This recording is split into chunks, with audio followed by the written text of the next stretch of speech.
Assalamualaikum warahmatullahi wabarakatuh. Kami dari kelompok 4 akan membawakan materi tentang sistem informasi sumber daya manusia untuk mata kuliah Sistem Informasi Manajemen dan dosen pengampu Bapak Al-Ikhwan.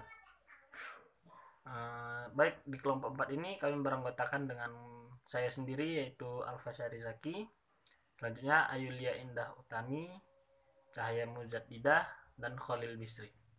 Baik, untuk yang pertama akan dibacakan oleh Cahaya Mujadidah. Pada Cahaya, waktu dan tempat dipersilakan. Sistem Informasi Sumber Daya Manusia. Definisi: Sistem Informasi Sumber Daya Manusia memberikan informasi kepada seluruh manajer perusahaan yang berkaitan dengan sumber daya manusia perusahaan.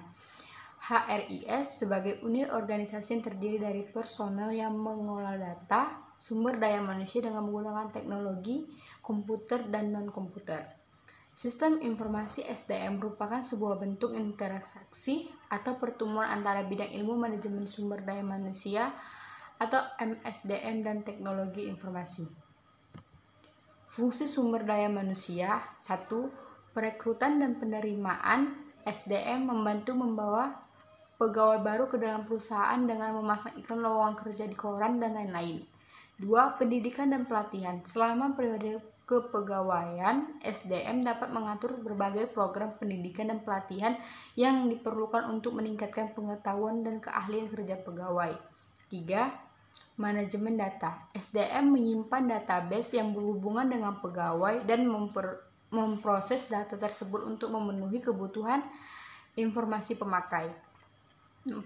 Perhatian dan administrasi tunjangan. Selama seseorang dipekerjakan oleh perusahaan, maka penerima paket tunjangan seperti rumah sakit, asuransi, dokter gigi, dan pembagian keuntungan yang semakin sulit administrasinya. Kegunaan Sistem Informasi Sumber Daya Manusia. 1. Memeriksa kapabilitas karyawan-karyawan saat ini guna mengisi kekosongan yang diproyeksikan di dalam perusahaan.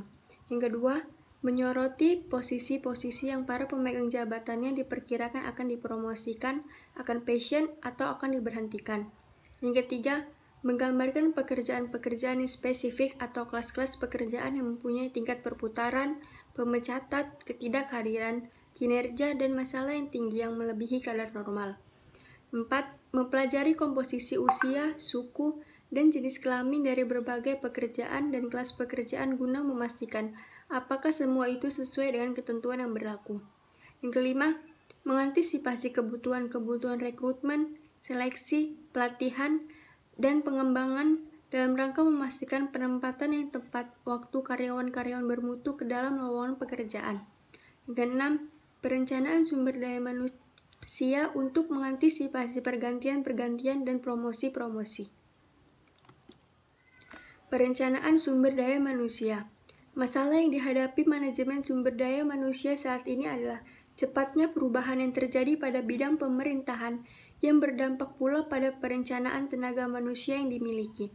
Adapun yang dimaksud dengan proses perencanaan sumber daya manusia adalah suatu proses analisa dan simulasi kebutuhan sumber daya manusia sesuai dengan data rekapitulasi kekuatan sumber daya manusia yang dimiliki oleh organisasi, dikaitkan dengan rencana pengembangan aktivitas departemen di masa mendatang.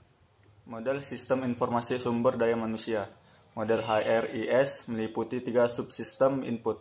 SIA atau Sistem Informasi Akuntansi menyediakan data personil yang berkaitan dengan keuangan. Penelitian sumber daya manusia. Database HRIS. Meningkatnya kerumitan masalah yang berhubungan dengan personil disebabkan oleh banyaknya peraturan pemerintah dan luasnya pilihan benefit membuat penyimpanan data dalam komputer sebagai suatu keharusan bagi database SDM berbasis komputer.